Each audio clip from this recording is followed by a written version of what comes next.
क्योंकि बीजेपी सरकार है जो बड़े बड़े दावे कर रही थी, 400 पार है, 400 पार के इस प्रकार के नारे दे रही थी। सपने देखने में किसी का के जावा है। एक बार इनकी जीत हुई मोदी मोदी, क्योंकि जब तो ज्ञान नहीं था लोगों ने, और जो हमारे बुजुर्ग थे मतलब कह करते एक अच्छा दारियां तो बच कर रही हो, फिर को नहीं समझ में आई हमारे पढ़े लिखे युवाओं का। दोबारा इनकी मतलब आपने मेरा ईवीएम सेट करके ना दोबारा सत्ता में आए।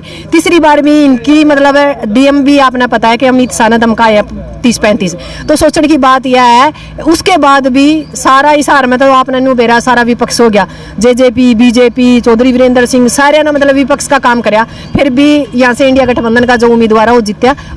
गदरियाना चैनल देखा है सभी दर्शकों ने, शोक मुर्गी रहना फिलहाल इस टाइम मौजूद हम चाना में, और हमारे फ्रेम में देख रहे हैं ये किसी प्रत्यय की कोई मोहताज नहीं है। डॉक्टर सिक्कम सेवगंज जो किसान आंदोलन में अहम भूमिका कर रहे हैं, आज हम इनसे मिलेंगे, क्योंकि जो आपसे भी पता है जो हिसार लोकसभा क्षेत्र से जयप्रकाश जेपी जी है वो यहाँ उचाना का से हासिल की है, और इसको लेकर हमारे डॉक्टर सिक्कम जी से बात करेंगे। नमस्कार जी सिक्कम। नमस्कार जी।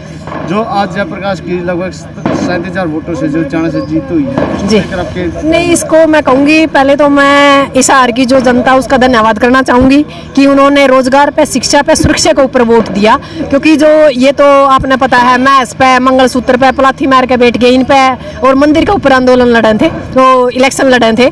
तो जो जनता ने एक ये माइंड सेट कर लिया था कि अब की बार ये मंदिर वाले और जो ये कच्चादार यार जो आरएसएस के दलाल है इनको चलता करना है, लोकतंत्र को बचाना है, संविधान को बचाना है, और लोगों ने उसके ऊपर वोटिंग की, और आज हिसार में बहुत बड़ी जीत हुई। और हिसार की जनता को मैं दोबारा से मुबारकबाद दूंगी कि आप लोगों ने अपना जो फर्ज था बैकवर्ड निभाने का काम किया। तो यह जीत हिसार की है, और सबसे बड़ी जीत या हरियाणा के जो संयुक्त मोर्चा उसकी है, हिसार के संयुक्त मोर्चा की, और सबसे बड़ी जीत है उचाड़ा संयुक्त मोर्चा की, जिसने लगातार इन जो हमारे बूढ़े बुजुर्ग 19 महीने तक यहाँ तपन लग रहे हैं, इनकी तपस्या का और आज ये सफलता हुई। और इन बुजुर्गों की ये मान सकते हैं कि तप को आज नमन हुआ है, और जनता ने कहीं ना कहीं आशीर्वाद देने का काम करा। क्योंकि सिक्कम जी आपने वीरेंद्र पर आरोप लगाए हैं जो बीजेपी पर वोट डाला है जी, वीरेंद्र सिंह का कहना है कि मन ने अगर वोट डलाए होते जो जाओ उचाना से इतनी जीत नहीं होती, जहाँ पर मेरे इलाका नहीं वहाँ पर से जेपी की जीत और कहीं। एक बात बताओ आप, जो इसके कैंडिडेट मतलब जो इसके लगातार मान लो जो इसके आप इनू कह सका कि इसका दायां हाथ है, सप्पा खेड़ी में 5 से 7 आदमी थे, उनमें तो 3-4 बंदे तो जमा सरेआम वोटिंग डलवाई, सरेआम रणजीत चौटाला का जो तंबू है उसमें बैठे हैं, और लगातार बीजेपी के मामला हमारा गांव का बेरा, हमारा गांव का नहीं, हमारे 8-10 गांव का हमने जो रिपोर्ट ली, लगातार जो वीरेंद्र के खास लोग थे उन्होंने बीजेपी को वोटिंग करवाई। ये वीरेंद्र ने इशारा कर रखा था कि भाई वो खुद गिरमा में थे, पर इतना तो आपने भी बेरा होगा कि बिना मतलब ऊपर तक बटन लाए तरले नहीं हिल सकते। तो ऐसा पागल कोई नहीं है जो यह राजनीति वीरेंद्र सिंह करा था, या राजनीति इस इलाका के भी समझ में आ रही है और ओरा का भी समझ में आ रही है। हाँ यह है कि चौधरी वीरेंद्र सिंह का पल्ला कुछ नहीं रहा। यह चीज उन अंधभक्ता का अथर भी है जो 10-20 फिर हैड़ा को बिंडे जिनती कह दिया, और उन लोगों का अथर भी आने वाला टाइम में गेता है मतलब कोई दूसरा कैंडिडेट लियो, इस वीरेंद्र का अल्लाह पल्ला कुछ नहीं, एक गोखड़ी तो कुंटा पड़ाएगी और दूसरा का आज पैट लिया।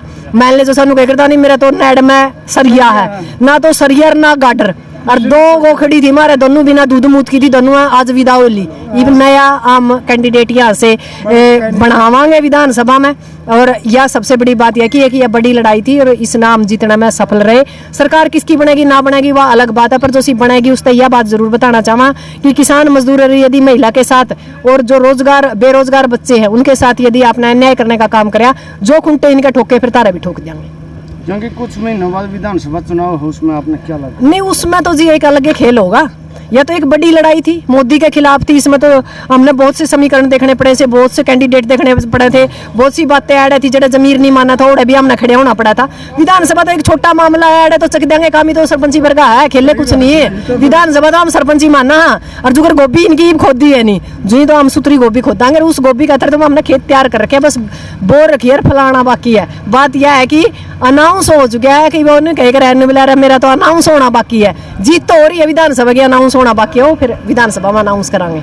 सिक्कम जी आप लास्ट में उचाना जनता ने क्या संदेश? मैं उचाना की जनता ने एक ही संदेश देना चाहूंगी, भाई आप लोगों का बहुत बहुत धन्यवाद। दूसरी एक बात हो रहा है, अपने विचारता है अपने मनता है एक कैंडिडेट लिया हो, पंचायती सा उम्मीदवार, और इन परिवारवादा ने और इन पार्टियां ने छोड़ दो, ताकि इस उचाना का मतलब भला हो जाए। लगातार जो 55-60 साल तापे शोषण सहन करने लग रहे हैं, और इस उचाना का विकास नहीं होया, इस हरियाणा का विकास नहीं होया, इस विकास का तर कोई धरातल का नेता ढूंढ लो।